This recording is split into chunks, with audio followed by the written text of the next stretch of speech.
제가 봉독하겠습니다. 이사야 12장 1절에서 6절.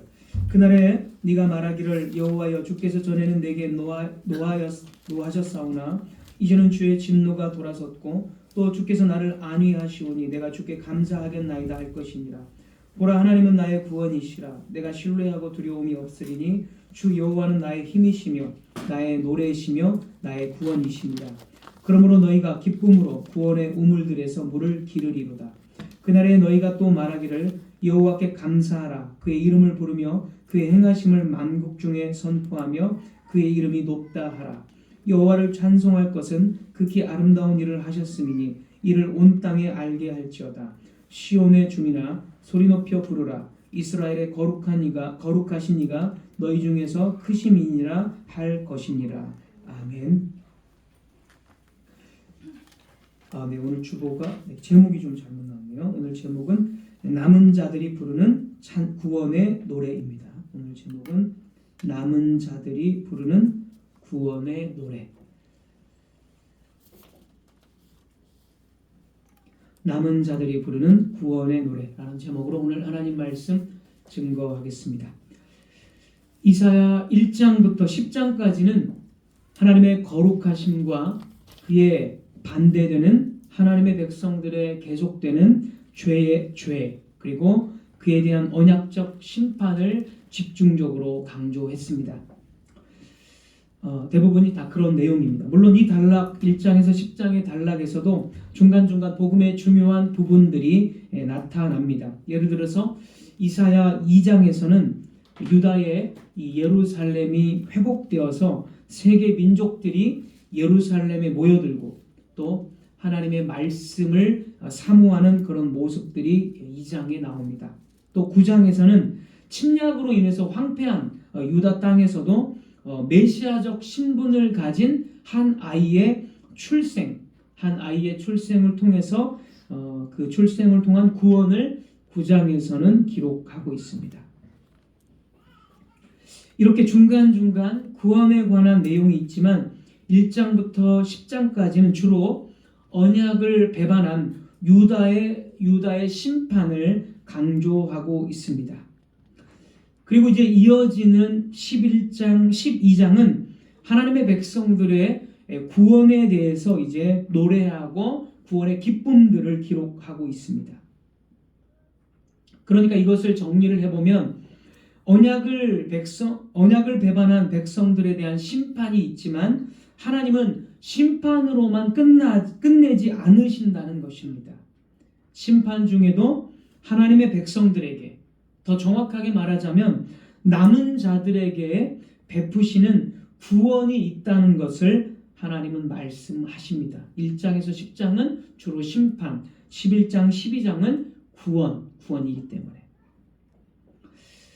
그래서 남은 자들에게 베푸시는 하나님의 구원을 지금 12장이 말하고 있습니다. 이사야서에서 남은 자는 정말 한 100번 정도는 더 나오는 것 같은데요. 그만큼 반복적으로 나오고 이사야서에서 아주 중요한 주제 중에 하나가 남은 자입니다. 남은 자. 예를 들어서 하나만 살펴보면 이사야 10장 가까운 데 있으니까 이사야 10장 20절에서 22절을 한번 보면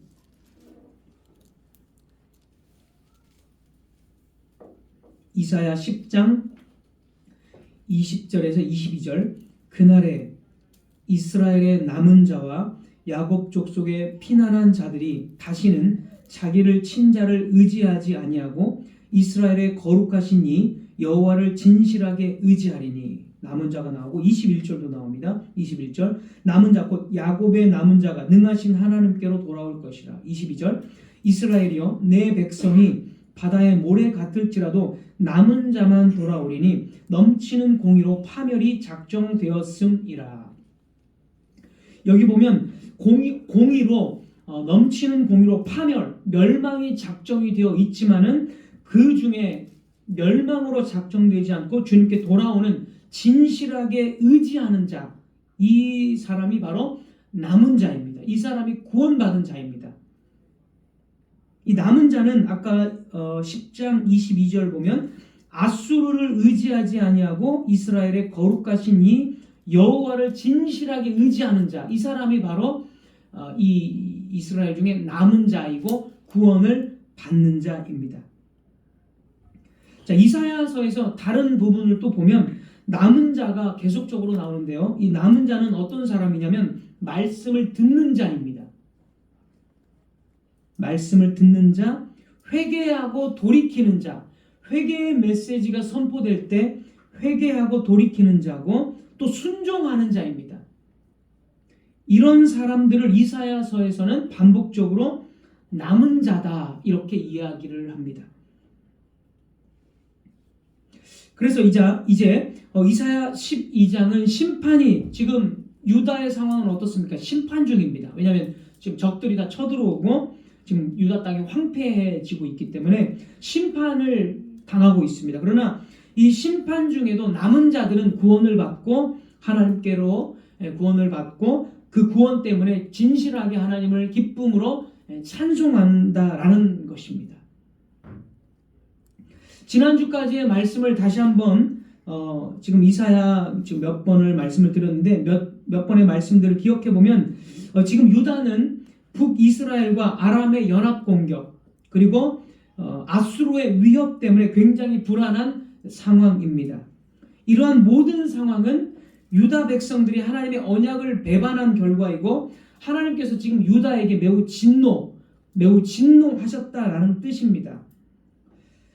자, 그런데 이제 12장에 오늘 본문을 보면 하나님께서는 유다 백성들에게 진노를 그치십니다. 이 점이 조금 의아합니다. 지금까지 이사야를 몇 장 살펴봤을 때 강조점은 유다의 배반과 그에 따른 언약적 심판입니다. 그래서 유다는 정말 1장에서 보면 타락의 그 상징인 소돔과 고모라다 이렇게 불려지고, 우리 지난번에 이런 것들을 살펴봤죠. 1장에서는 유다가 소돔과 고모라가 되었다. 5장에서는 그 악한 열매를 맺는 들포도를 맺는 그런 언약의 배반자들이다 이렇게 이야기를 했습니다. 그런데 이렇게 악한 백성들인 유다 백성들에게 어떻게 하나님의 진노가 그쳐질 수 있을까? 무엇이 하나님의 진노를 거두어지게 했을까요? 자, 그것을 우리가 오늘 좀 살펴볼 수가 있는데, 먼저 1절, 오늘 12장 1절 본문을 한번 보겠습니다.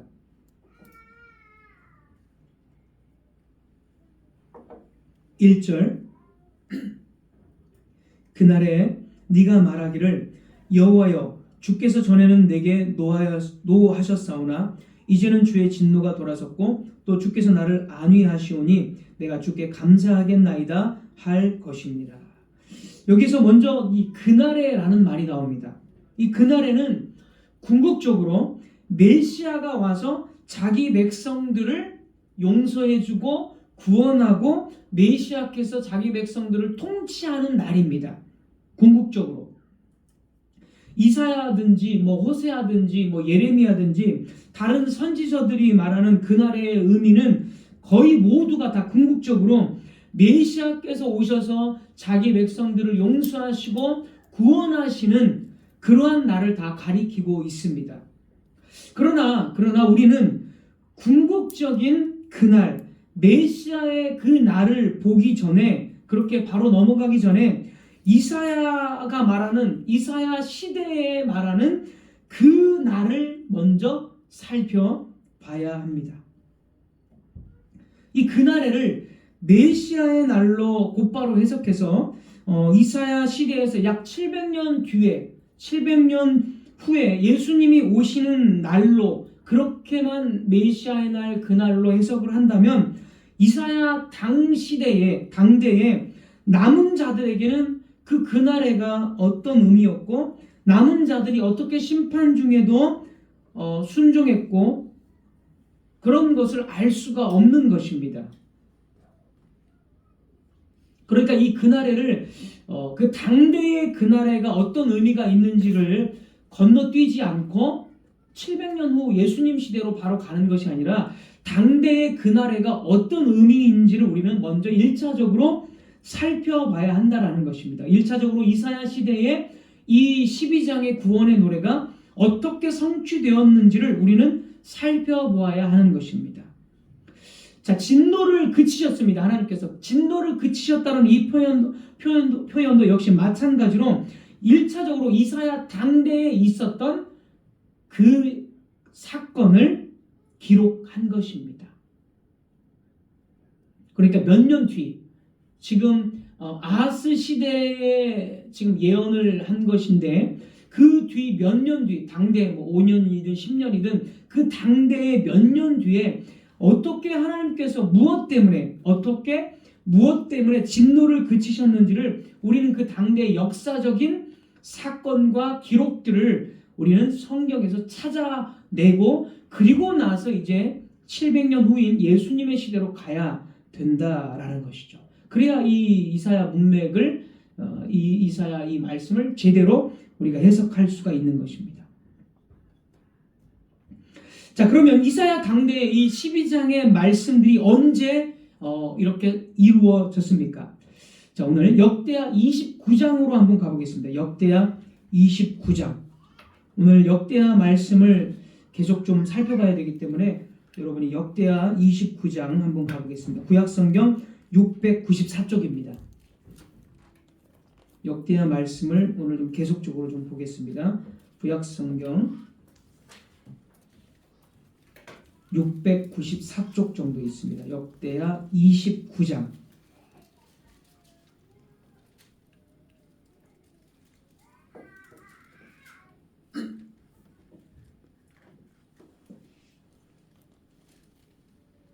역대하 29장 20절, 21절만 1절 다 볼 수는 없고 간추려서 보겠습니다. 역대하 29장 20절, 21절.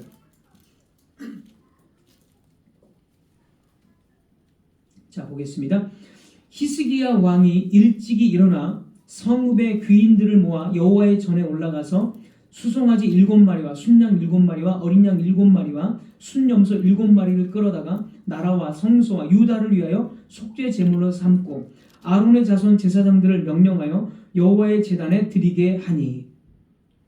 자, 지금 히스기야는 왕으로 등극하면서 곧바로 시행한 것이 아하스 시대는 성전문을 닫아버립니다.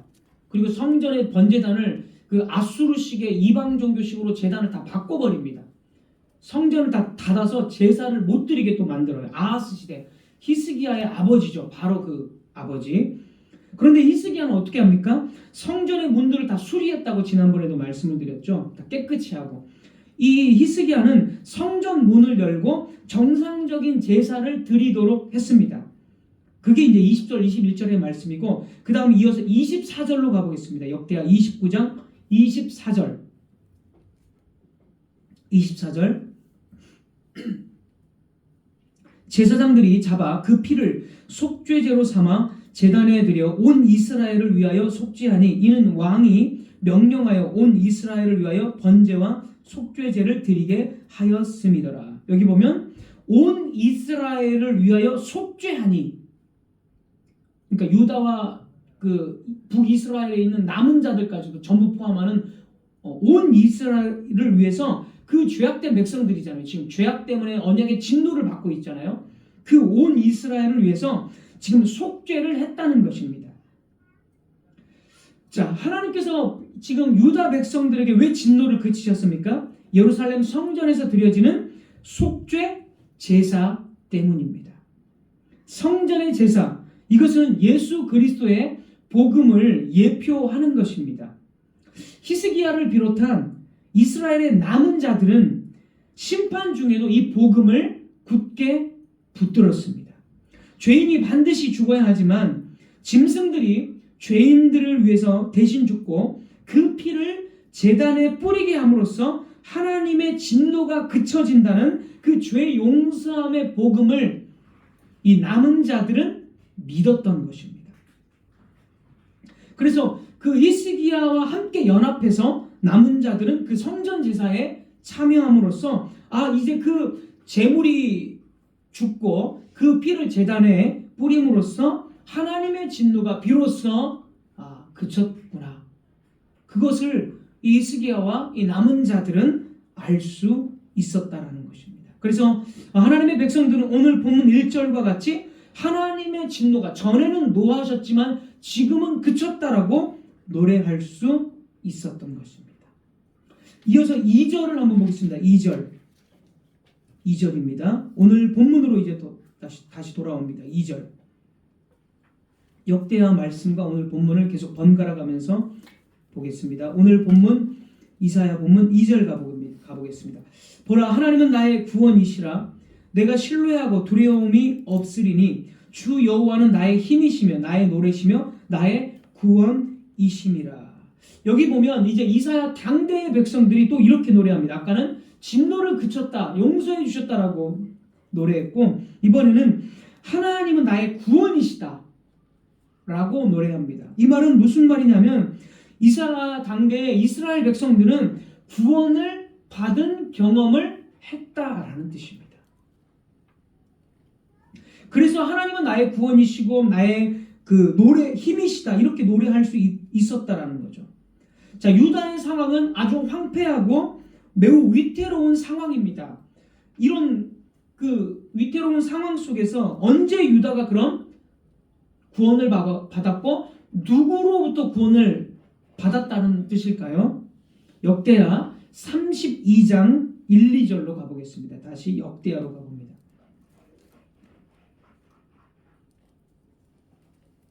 역대하 32장 1, 2절.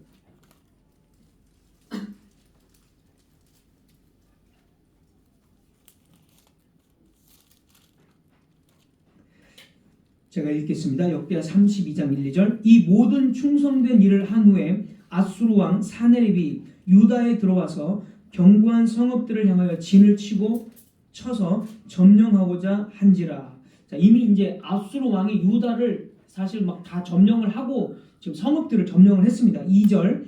히스기야가 사네립이 예루살렘을 치러 온 것을 보고, 이제 마지막 유다의 수도죠. 수도. 성전이 있는 유다의 수도, 바로 예루살렘까지 포위한 상태입니다. 포위한 상태.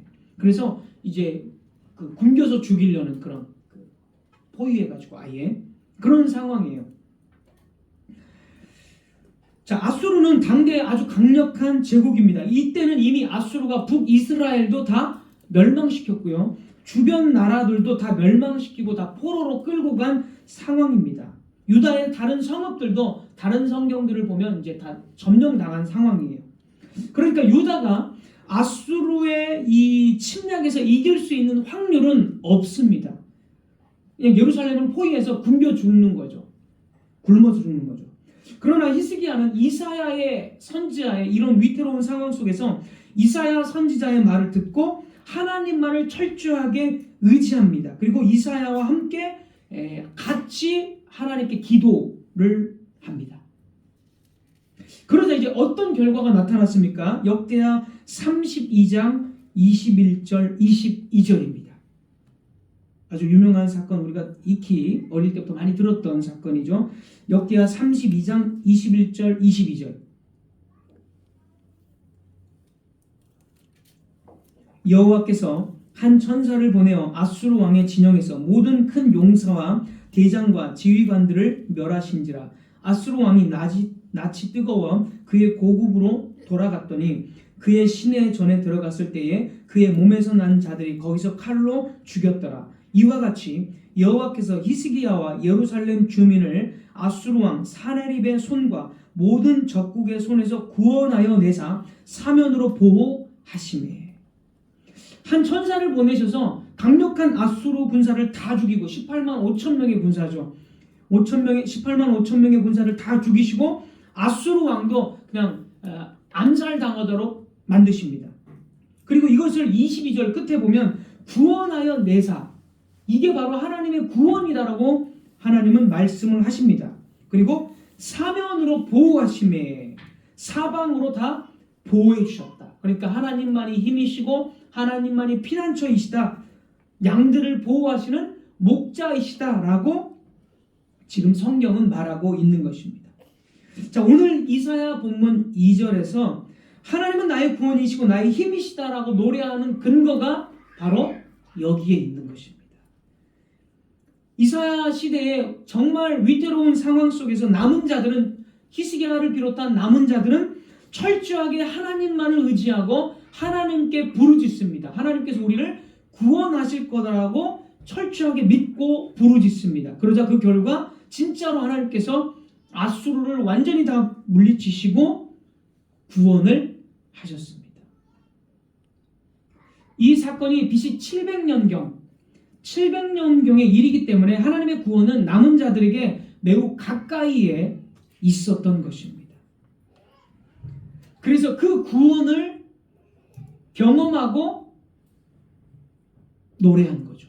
이사야 선지자의 예언을 통해서 하나님이 우리를 구원하실 것이다. 이 예언을 미리 듣고, 그리고 진짜로 아수르의 패망을 보면서 정말 하나님은 이사야의 예언대로 우리를 구원하시는 그런 분이시구나 하면서 정말 여호와는 나의 힘이시고 구원이십니다 라는 노래를 부른 것입니다.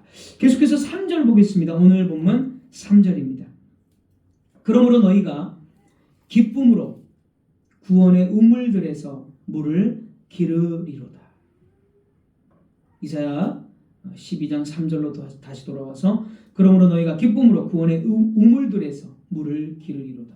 성경에서 물은 자주 구원으로 상징되는데 여기서도 비슷하게 구원의 우물들이다 이런 식으로 비유를 했습니다. 그리고 그 우물들에서 물을 기른다는 것은 계속적으로 하나님께서 주시는 생명과 구원과 그 어떤 그 복락들을 계속적으로 풍성하게 누린다.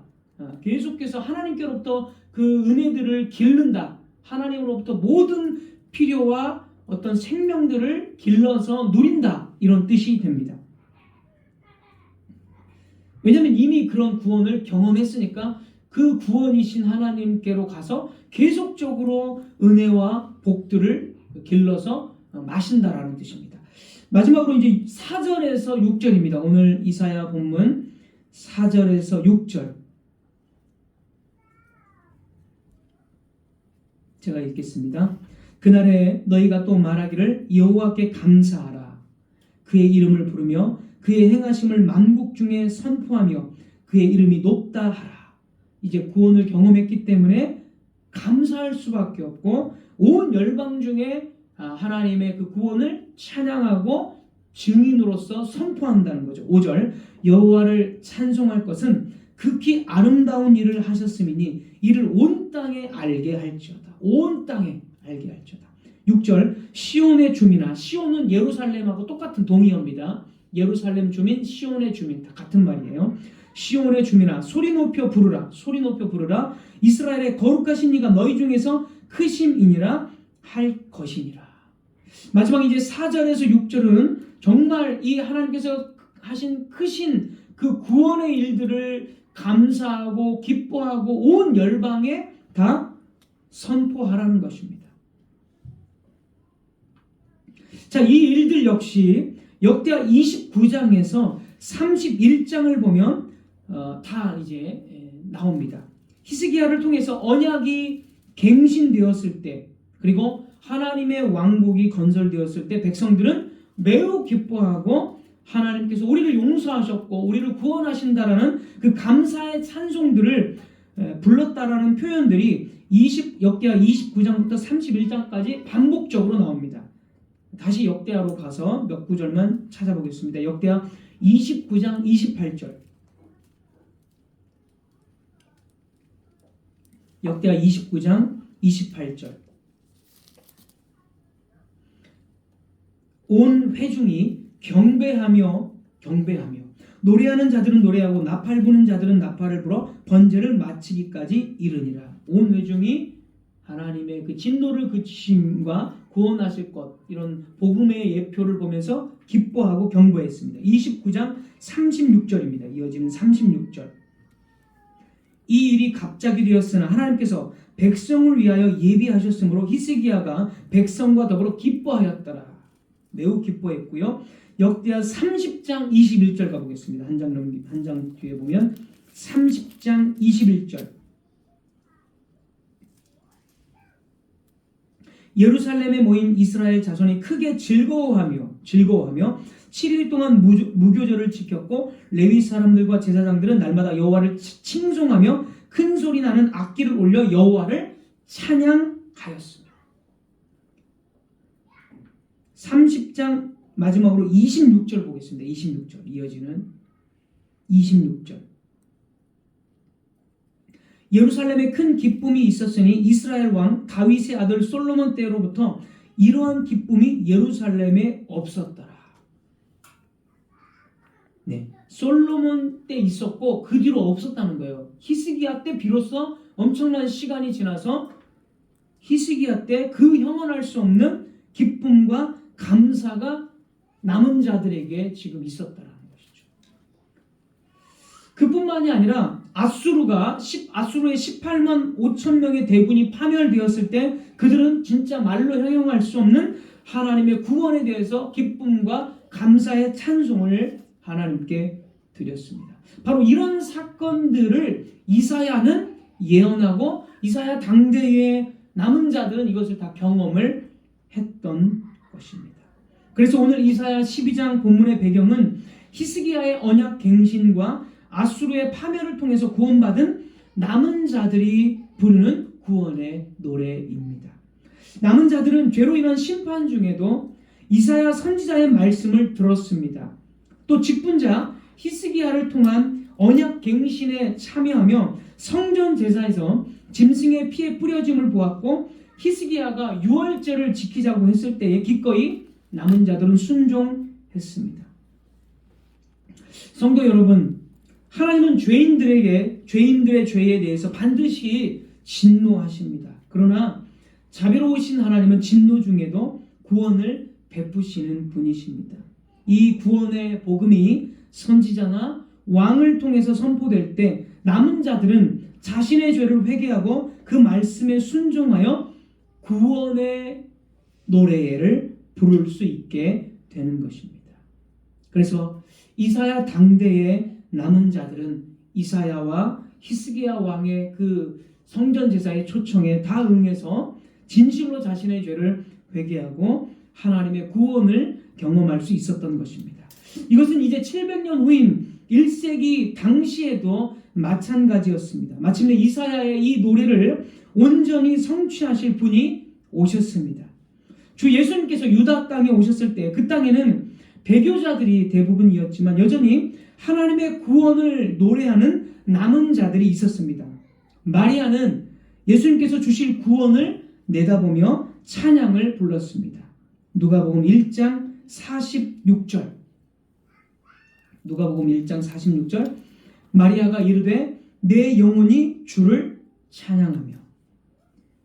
구원자 예수 그리스도께서 탄생하실 것을 천사로부터 듣고 마리아는 그 구원의 노래를 부른 것입니다. 내 영혼이 주를 찬양하며. 동방에서 온 박사들은 예수님께 예물을 드리며 기뻐하고 즐거워했다라고 기록이 됩니다. 그리고 양을 치는 이 목자들도 이 기쁨에 가담했습니다. 그들은 말구유에 계신 예수님을 방문한 뒤에 양무리로 돌아오면서 다음과 같이 찬송했습니다. 누가복음 2장 20절입니다. 누가복음 2장 20절. 목자들은 자기들에게 이르던 바와 같이 듣고 본 그 모든 것으로 인하여 하나님께 영광을 돌리고 찬송하며 돌아가니라. 이사야는 당대에 잔인한 아수르의 공격 속에서 유다가 구원받을 것이라고 예언했고 몇 년 후에 유다는 정말로 아수르의 침략에서 구원을 받았습니다. 그러나 이 구원의 사건은 이사야 당대에만을 말하는 것이 아니라 이 이사야의 노래는 이사야 당대의 구원의 사건만을 말하는 것이 아니라 예수 그리스도께서 그날에는 결국에는 궁극적으로 예수 그리스도께서 잔인한 사탄을 박살내시고 당신의 백성들을 구원하신 것으로 완전하게 성취가 되었습니다. 그래서 사도들은 주 예수님이 우리의 구원이시고 힘이시다라고 선포했습니다. 베드로를 통해서 이 복음이 선포되었을 때 예루살렘에는 주의 교회가 세워지고 유대인 중에서 남은 자들과 이방인들은 또다시 모여 하나님을 찬송하고 기뻐했습니다. 사도행전 2장 46, 47절입니다. 사도행전 2장 46절, 47절. 제가 읽겠습니다. 사도행전 2장 46절, 47절. 날마다 마음을 같이하여 성전에 모이기를 힘쓰고 집에서 떡을 떼며 기쁨과 순전한 마음으로 음식을 먹고 하나님을 찬미하며. 1세기 당대의 성도들은 주 예수 그리스도께서 구원을 성취하셨을 때 날마다 같이 모여 순전한 마음과 기쁨으로 하나님을 찬송했습니다. 그러나 대다수의 유대인들은 사도들이 전한 이 복음을 거부했고 결국 하나님의 진노는 예루살렘에 임하게 되었습니다. 우리는 그것을 잘 알고 있습니다. 성도 여러분, 주 예수님께서 십자가에서 피 흘려 죽으심으로 우리의 죄가 용서받았고 우리를 향한 하나님의 진노는 비로소 그치게 되었습니다. 우리를 압제하던 사탄은 패배했고 우리는 지옥 가운데서 구원받았습니다. 그리고 예수님께서는 하늘로 오르셔서 하나님 우편에 앉아 계셔서 우리의 구원을 보증하시고 원수의 공격 속에서도 안전하게 사방으로 안전하게 우리를 지키시는 분이십니다. 이제 우리는 예수 그리스도를 통해서 하나님이 우리와 함께 계신다라고 말할 수 있게 되었습니다. 말하자면 하나님은 우리의 구원이시고 피난처이시며 우리를 안전하게 보호하시는 목자이십니다. 그러므로 우리는 이 모든 것이 완전히 성취된 가운데 있기 때문에 우리는 구약의 성도들보다 우리는 더 완전한 기쁨 가운데 구원의 노래를 불러야 합니다. 사랑하는 성도 여러분, 신약 성경을 보십시오. 사도 바울은 예수 그리스도 안에서 주어진 구원을 항상 찬송하며 감사하고 있습니다. 대표적으로 에베소서 1장 3절입니다. 에베소서 1장 3절. 찬송하리로다. 하나님 곧 우리 주 예수 그리스도의 아버지께서 그리스도 안에서 하늘에 속한 모든 신령한 복을 우리에게 주시되. 7절도 한번 보겠습니다. 7절. 에베소서 1장 7절. 우리는 그리스도 안에서 그의 은혜의 풍성함을 따라. 그리스도 안에서 그의 은혜의 풍성함을 따라. 8절입니다. 8절. 이는 그가 모든 지혜와 총명을 우리에게 넘치게 하사. 여기서 바울이 쓰는 단어들을 한번 주목해 보시기 바랍니다. 바울은 모든 신령한 복을 주셨다라고 말합니다. 모든. 또 은혜의 풍성함, 은혜가 그냥 적당한 것이 아니라 은혜의 풍성함을 말하고 있습니다. 그리고 그는 하나님의 은혜가 우리들에게 넘치게 하사, 넘치게 하셨다라고 말합니다. 그는 그리스도의 측량할 수 없는 풍성함에 대해서 말로는 그것이 충분하지 못하다라고 표현하는 것 같습니다. 그는 마치 이렇게 말하는 것 같습니다. 내가 무슨 말을 더 하리요? 내가 어찌 그 모든 것이 의미하는 것을 다 표현할 수 있는가라고 우리들에게 반문하는 것 같습니다. 하나님의 은혜의 풍성함을 안다는 것은, 그 풍성함을 경험했다라는 것은 필연적으로 같은 결과를 가져오게 됩니다. 즉 이사야 당대의 성도들이나 1세기의 성도들, 그리고 바울의 경우와 같이 그것은 우리들이 하나님을 찬송하게 되며 기쁨으로 가득하게 되며 영광으로 충만하게 되는 것입니다. 이것은 모든 세대의 성도들이 갖고 있는 특징이 있는 반응입니다. 저는 성경이 말하는 바와 같이 하나님의 백성이라고 자처하는 그 어떤 사람도 하나님의 은혜의 부요함과 풍성함에 놀라지도 감격하지도 않은 사람은 있을 수 없다는 것을 주장하고 있는 것입니다. 여러분, 우리는 어떻습니까? 우리는 때때로 그런 찬송과 감사가 메말라 있습니다. 오늘날 많은 교인들은 구원의 감격을 잊어버리고 나태해져 있으며 찬양과 감사가 사라진 채 형식적인 신앙생활을 하고 있습니다. 하나님이 주신 것에 감사하기보다 세상의 기준으로 불평합니다. 물질이 부족하면 불평하고 일이 뜻대로 풀리지 않으면 원망합니다. 감사보다는 왜 나만 힘들까라는 불평이 먼저 나옵니다. 심지어 우리는 세속적인 가치관에 따라 살아가며 죄의 즐거움에 서 있으려는 욕망이 있고 이 세상의 것들로 우리의 행복을 보장할 수 있다고 생각을 합니다. 우리의 모습은 성경에서 보는 성도들과 얼마나 다른 것입니까? 승리의 찬송과 기쁨은 다 어디에 있습니까? 우리들의 마음은 감동되고 감격하고 있습니까? 여러분은 하나님과의 교제의 삶을, 감사의 삶을 누리고 있습니까? 여러분은 하나님께서 우리를 구원하신 이유가 우리가 그러한 기쁨을 소유하고 우리에게 찬송을 받으시기 위함이라는 것을 아십니까? 그래서 성경을 보면 하나님께서 우리를 구원하신 이유는 이 백성은 나를 위해 지었나니 나의 그 이름을 찬송하게 합니다. 그리고 이 신약 성경도 보면 이 백성은 하나님을 찬송하기 위해서 예정하셨다. 이런 표현들이 나옵니다. 찬송과 감사의 열매를 맺는 것은 하나님께서 자기 백성들을 위해서 예정하신 일입니다. 하나님께서 우리에게 사랑과 은혜를 한량없이 부어 주셨습니다. 하나님은 궁색하거나 빈약하신 분이 아니십니다. 그러하기에 하나님의 은혜 역시 궁색하거나 빈약하지 않습니다. 그러므로 우리는 하나님께서 예정하신 그대로 하나님의 이 무한하신 한량없는 은혜와 이 성령을 마음껏 찬양하고 감사하고 선포해야 합니다.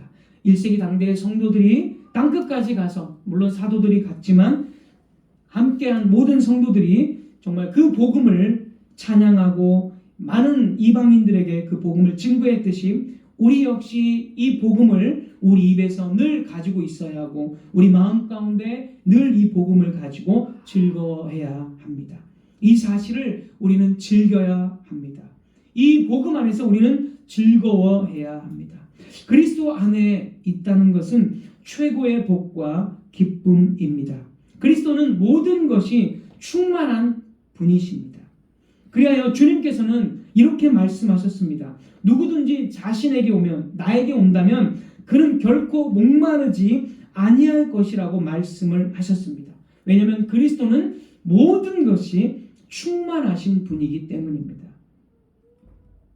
주 예수님께 오는 모든 사람들은 완전한 만족감을 느끼게 될 것입니다. 그러므로 저와 여러분은 그리스도를 제외하고 다른 어떤 만족을 찾아서는 안 되는 것입니다. 우리들은 이 말씀을 믿어야 합니다. 예수 그리스도 안에서 최고의 복과 최고의 구원, 그것이 예수 그리스도 안에 있고 우리는 이 구원을 날마다 누리게 된다는 것, 죽어서만이 아니라 이 시점에서도 이 예배 가운데서도 날마다 누린다는 사실을 우리는 단순하게 믿어야 합니다. 하나님의 말씀을 있는 그대로 받으십시오. 그리고 그것을 따라서 행동하여 나가십시오. 우리는 이러한 풍성함을 받고 누려야 할 사람들입니다. 성도 여러분, 우리에게 이러한 풍성한 은혜가 있음에도 불구하고 우리의 죄악 때문에, 우리의 무관심 때문에 우리는 슬픔과 비탄에 빠져 있는 경우가 얼마나 많습니까? 슬픔과 비탄에 빠져 있는 이유가 이 복음, 예수님 안에서 누리는 이 복음에 너무 무관심하기 때문이 아니겠습니까? 다시 한번 오늘 이 말씀을 기억하고 우리는 주 예수님을 믿어야 합니다. 그 안에 엄청난 부유함이 있다는 것을 입술로 말하고 세상 사람들이 갖지 못한 그것을 우리는 자랑해야 합니다. 말씀을 맺겠습니다.